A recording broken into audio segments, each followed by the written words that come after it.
Welcome to Real Estate Coaching Radio, starring award-winning real estate coaches and #1 international best-selling authors, Tim and Julie Harris.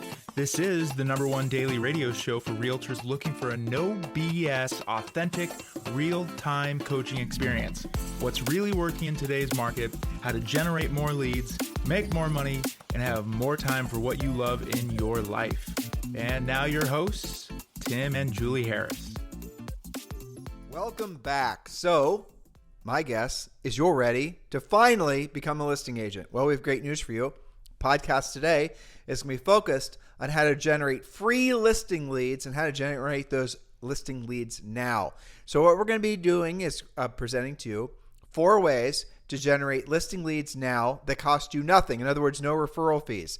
And we're even going to make it. So generating listing leads using this 4-step process is going to require virtually, dare I say, almost no skill.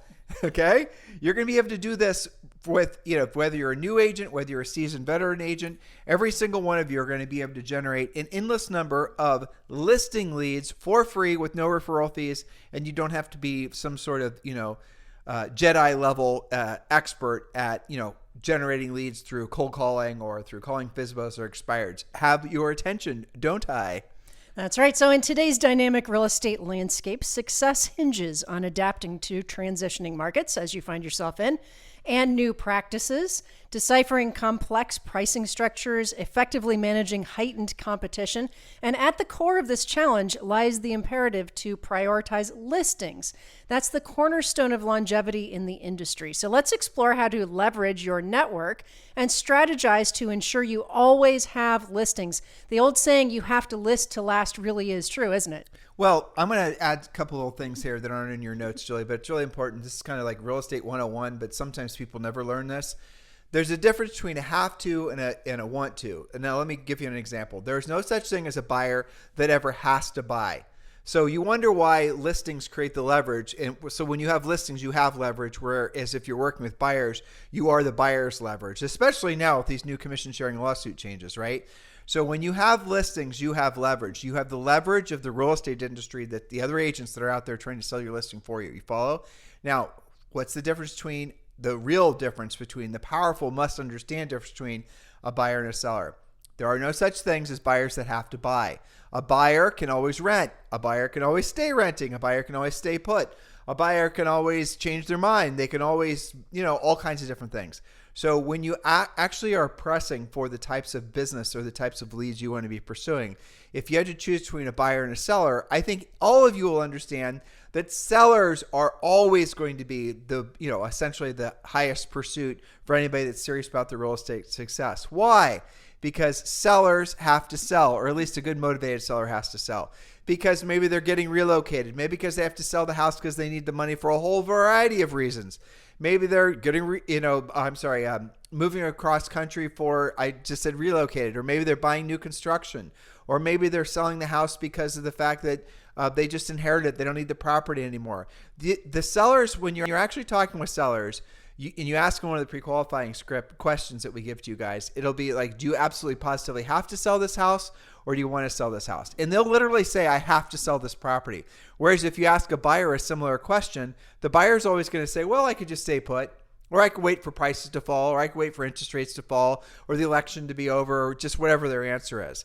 So in life, in real estate, if you want to be successful long-term, focus all your best energies on sellers. Here, bottom line, if you had to choose right now between having 10 great buyers or 10 great listings, there's not a single one of you, thousands of you will listen to this podcast, that would choose buyers over sellers. You wouldn't, would you? Why? Because if you had your 10 sellers, 10 great sellers, price, condition, location, everything's ideal, as well as I do, all 10 of those are going to sell, probably sell within less than 60 days, maybe 90 days in some markets.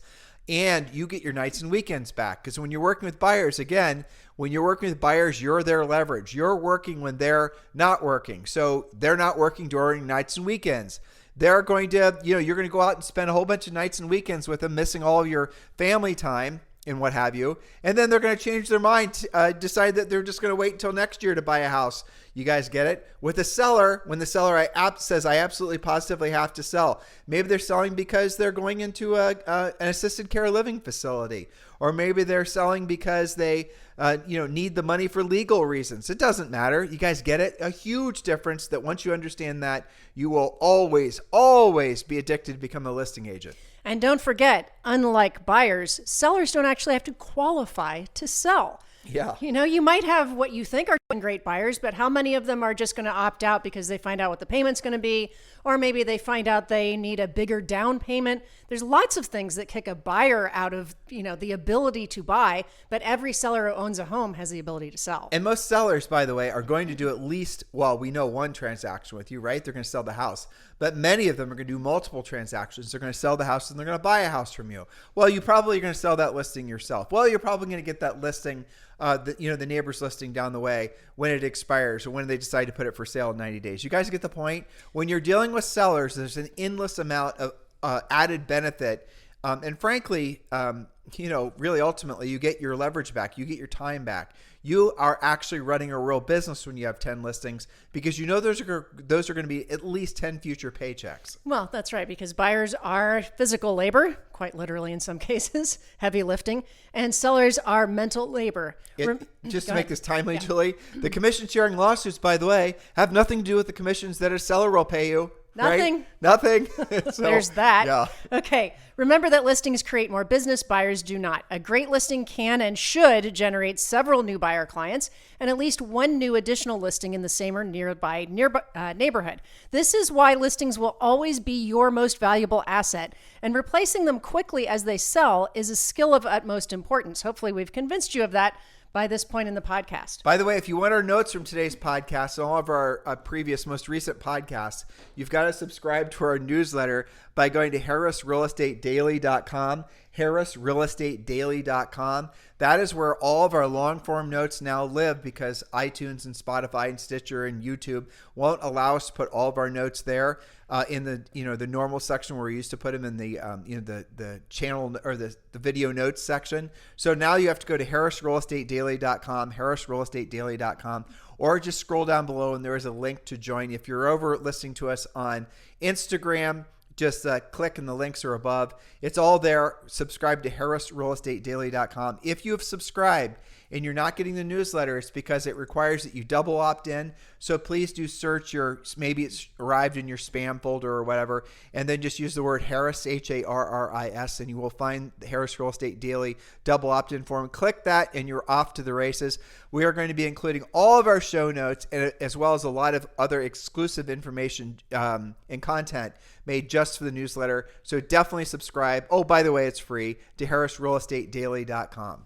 All right, so how can you generate more listings consistently without paying for them? Number one, harnessing the power of your existing network. Your most valuable listings often stem from your existing network of past clients and friends. Those are known as your center of influence.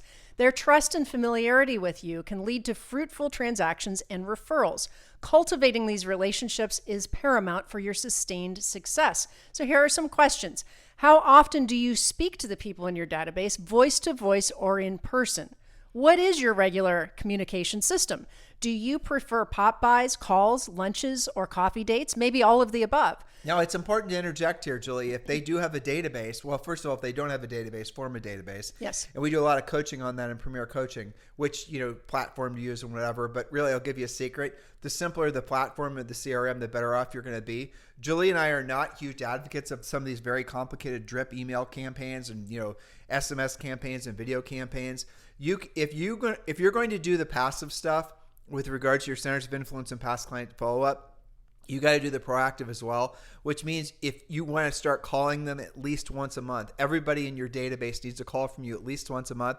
And we're going to talk more about that in a second. But remember, you can't just expect that you're going to get any kind of benefit from dropping somebody into your CRM, because guess what? That same person is in probably 10 other agent CRMs as well. Well, they know an agent from the gym. They know an agent from a church. They know the person that cuts their hair. You guys get it? So you got to call. That's going to be the differentiator in this new world. That's right. If you're doing some of those drip systems, we know why you do it. It's because it's set it and forget it and then hope for the best. Well, you set it, forget it, and they forget you. Exactly. Thank you. You just read my mind.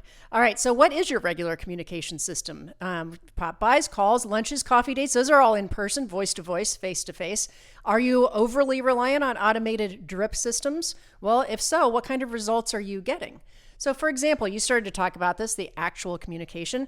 Let's take, for example, if you have 200 people in your database, and by the way, every single person listening, once you really, especially if you're a coaching client, because we have a guide of how to do this, once you drill down, you have at least 200 people probably sitting there in your smartphone database. Even if you're a new agent, you do. You know 200 people. You know easily 200 people. Between the people again, we have a lot of coaching and training on this in Premier Coaching, how to put your list together. But every single one of you, when Julie and I got into the business when we were in our early 20s and we didn't know anybody from our peer group, obviously, that was buying and selling real estate, but we could come up with a list of, I think, 200 people quite easily.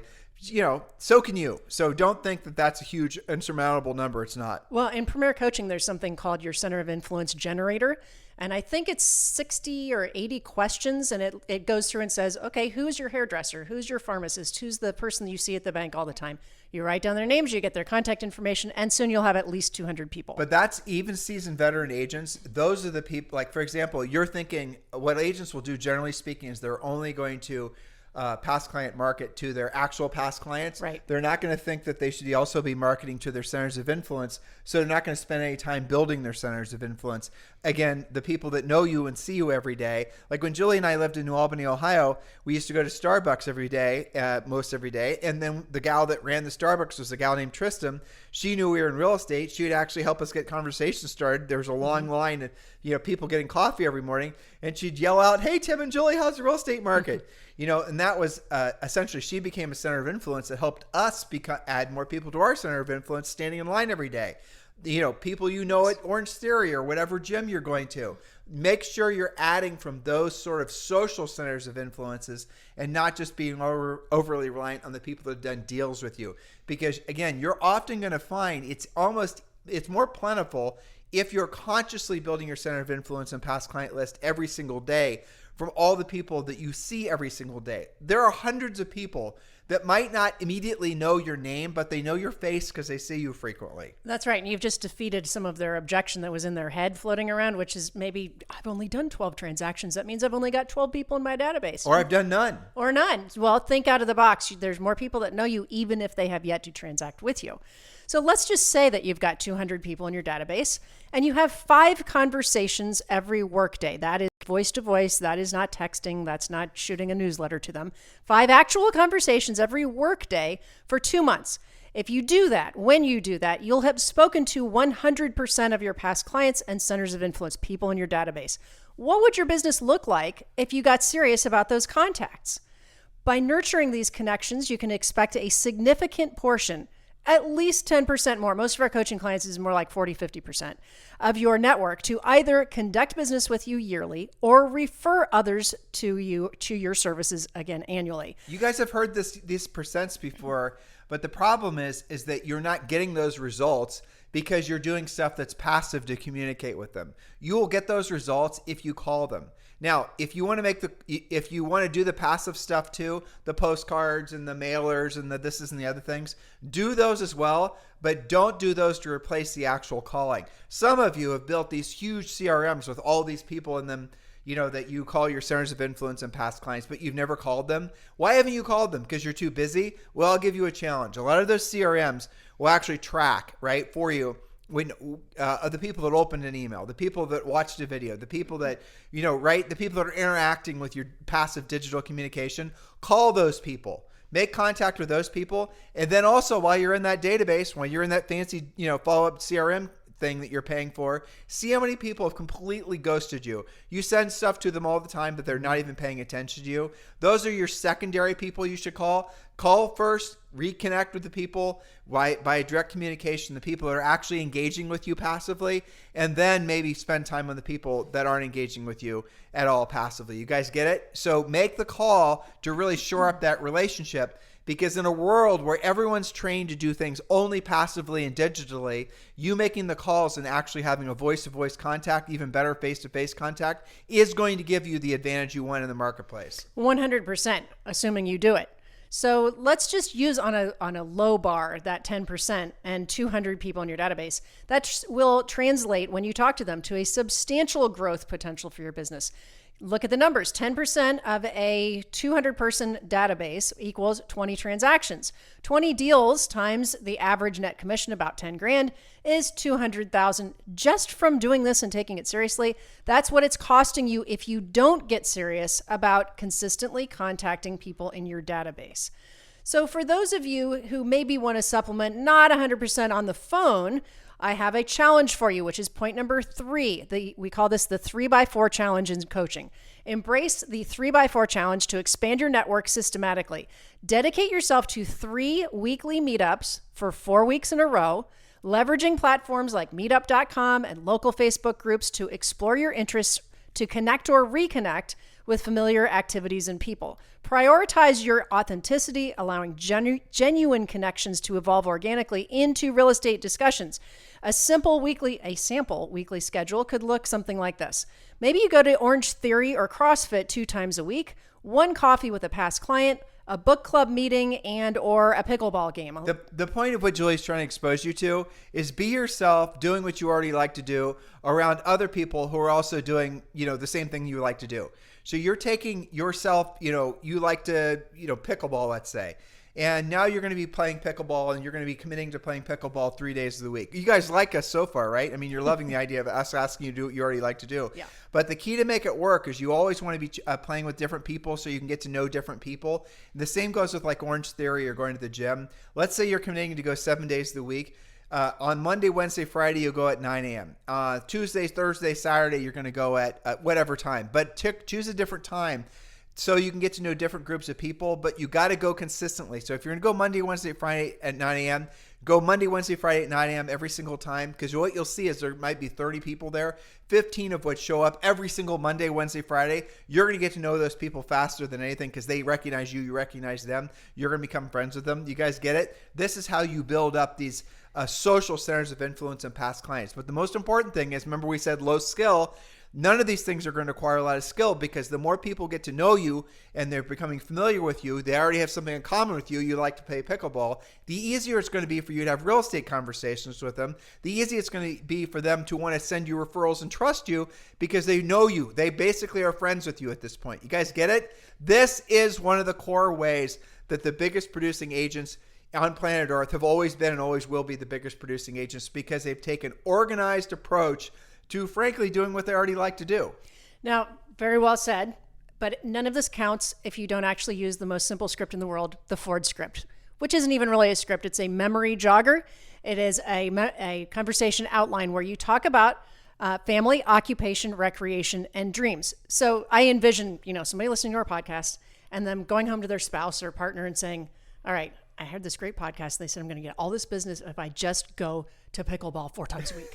Or, I love golfing. They said, do more of what you like to do. I'm going to golf 5 days a week, and I'm going to do at least 2 deals a month as a result. Now, that all sounds great, but it won't work if you're not actually talking about real estate, which again is something we teach you very specifically in Premier Coaching, but we also have had podcasts talking about the Ford script. You talk about their family. I run into you at the gym. Tim, are you from here? Are you new here? Or did you grow up here?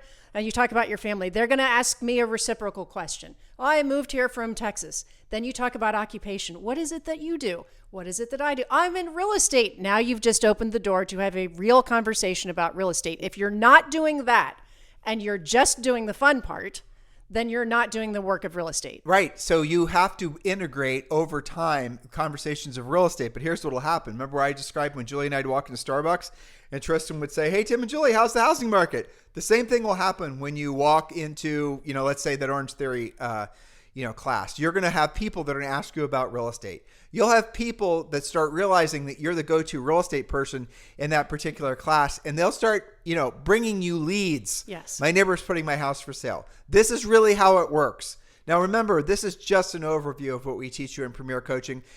And by the way, this is just a tiny amount of what we teach you in Premier Coaching. All of you should be taking the next natural step in your real estate careers, especially because of this market, and joining Premier Coaching. Go to premiercoaching.com, or just click the link below in the show description for today, and you can join Premier Coaching directly that way.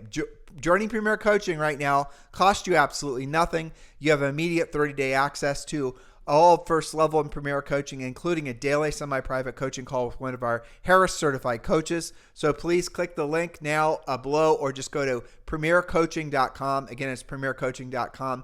You love our scripts. You love this podcast. It's consistently one of the top, I think today it was 11 podcasts on iTunes in our section. That's really quite extraordinary considering there's 5 million podcasts in the world. So thank you for keeping this podcast the number one podcast. You love the podcast. Imagine how much you're going to love the coaching program. So just go to premiercoaching.com, or click a link below in the show description. You can join right now for free. Julie, point number 4. Point number 4, again, getting more listings, because listings generate more business out of your database, your past clients, your center of influence, your professional center of influence. We also have to make that list bigger. So point number 4 is strategic expansion of your sphere. So if 200 people in your database equal 20 transactions using the 10% rule, then 300 people will create 30, and so on. So how do you expand your sphere strategically? There are 3 ways. But we really should drill down on this. So statistically, what Julie's saying is correct. But the problem is you guys are saying, well, I've got 200 people, but I'm not getting 20 deals out of it per year. I'm barely getting 2. It's because you're not calling them. Right. It's because you're not actually face-to-facing with them. It's because you bought in the idea that you can essentially just, drop off forget-me-not seeds in April and pumpkin pies in November. And, even this next idea that Julie's about to share with you, or the point number 5 she's going to share with you, that alone is not going to replace the calls and the direct contacts. Yes, the database existing and you sort of dabbling in it now and then by itself will not get you the results you're looking for. So don't be pissed if you don't get the results that we're, explaining statistically you should be experiencing if you're not willing to do the real work of real estate. Which, by the way, is pretty easy in the scale of things, what we're talking about today. Oh, right? yeah. You're calling people that you already have a relationship with, that you hopefully know, love, and trust, and they know, love, and trust you, who are going to want to hear from you. And it does count contact-wise if you're talking to people IRL, as Zoe would say, right.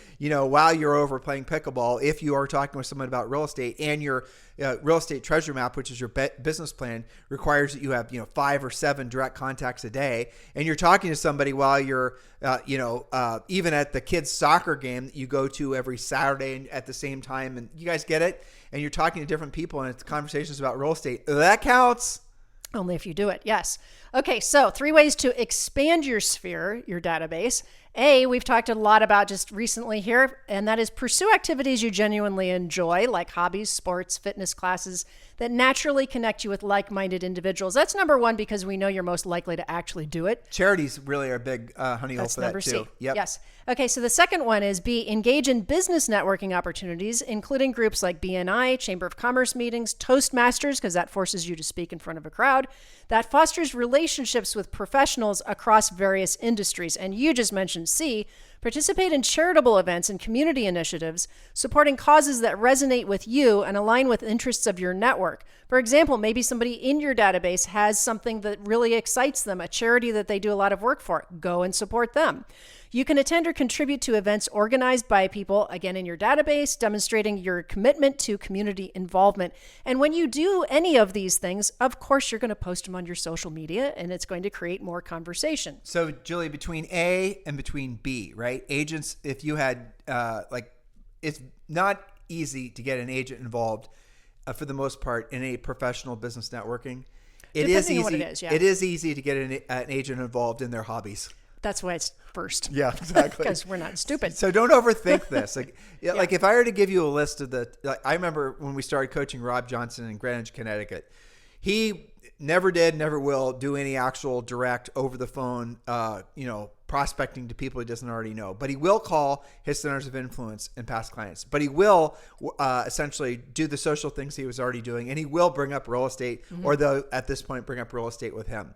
And he has built himself a spectacular business where he earns millions and millions of dollars per year. Yeah, and you make a good point because it's specific to you, the individual, and what you're interested in, but also locally, right? So we have clients in Laguna Beach. So for them, it makes sense to do the farmer's market and to do the beach cleanup. That's a very Laguna kind of thing. I have a coaching client, Jenny Wells, in Hilton Head. She belongs to the yacht club. That is a Hilton Head, very specific thing that makes sense for her to be more embedded in that community. So think about that and know what's going on and make yourself that hyper-local person. It'll help you know your market better anyway. All right, so the bonus point number 5, client appreciation events. Now, we're not going to go too deep into this because we have a podcast series about this. We have a big section in Premier Coaching, which is a comprehensive 12-month system for planning large-scale as well as intimate gatherings for client appreciation events. And by the way, you don't have to do these just around the holidays. Actually, doing it around the holidays is the hardest time of year because everybody's being invited to all kinds of different things. So almost always it's better to do it like if you're already attached to, for example, Julie's calling it client appreciation events, but you could just call it, a party at Bob's house. And meet up, whatever. Exactly. And you don't have to even formalize it, right? Yeah. Have a party at Bob's house and all the people that play pickleball can come over after the pickleball tournament, which is on Saturday, and have, that kind of thing. Those types of things matter. And you do those on a regularly scheduled basis, you're going to build more goodwill and more friendship and more center of influence than you can possibly imagine because people are essentially associating you with being a good person who likes doing what they like to do. Oh, by the way, you also are in the real estate business. And they just realized they're getting transferred and they need to sell their house. And they happen to know you through pickleball. Oh, what other little bonus here? None of this business costs you anything. Yeah, go you. Right. We're asking you to do more of what you like to do when you like to do it. Y'all like that. And none of these things have any referral fees associated. Now, I have a challenge for our listeners who are saying, okay, it sounds like I can do all that, but they're going to go through and they're going to maybe cherry pick a few things. They're going to go, well, I do need to communicate with them more, but I'm going to do it my way and I'm going to do it when I feel like it. Okay. Some of you, sadly, in the next 30 days or less, are going to drive through your community and you're going to see some other agent's sign in one of your past client or best friend's front yards. And you're going to act like you're all pissed about that. And it was your listing and you should have had that. And then you're going to think back to this podcast and you're going to say, you know what? I should have taken action faster. I shouldn't have just been dripping on them because apparently the person they listed with was tighter with them. Because I guarantee you, almost without a shadow of a doubt, that agent that you're now mad at because they got your listing probably didn't door knock to get that listing. Probably that was not a for sale by owner that they called. It's probably because they know them from golf and they talk about real estate. Or maybe they call them regularly like you're supposed to be doing. Perhaps they took them to coffee last week. So don't get mad if that happens. Here's what you do instead. You kick yourself once and you say, I'm not going to kick myself twice. Instead, I'm going to join Premier Coaching so that I can have coaches who are teaching me how to do this more comfortably. And that's a very simple next step for all of you. Just go to premiercoaching.com, premiercoaching.com. The link is below in today's show description. Like I said, just go to premiercoaching.com. Listen, we just gave you a bunch of information that should hopefully give all of you a real boost of confidence because nothing we asked you to do is a complicated script. Nothing or cost money. Or cost money. All of you can do all of these things urgently. And the best news is when you listen to the interviews that I'm doing right now, that's only going to be available to our newsletter subscribers, harrisrealestatedaily.com. This is where you subscribe.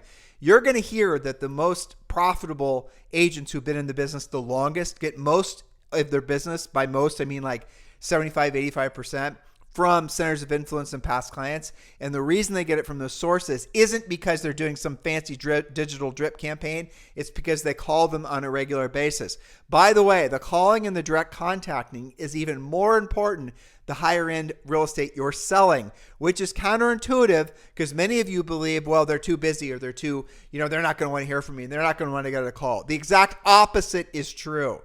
You can actually, work some, if you have like, for example, a direct mail campaign and you're selling lower end real estate and you're mailing them something every month, but you call them like every 90 days, You might get a decent result out of that, but if you're doing all the passive stuff for your upper end clients, whatever that is in your marketplace, and that's all you're doing, you're never going to get any business from those folks because they demand a higher touch level of service, because that's basically what you experience when you're an upper end consumer. You know, that's what makes something upper end, is the high touch aspect. So hopefully all this makes sense. You guys, thank you for keeping this the number one listened to daily podcast for real estate professionals in at least the United States. We'll talk with you on the show tomorrow. Have a fantastic day.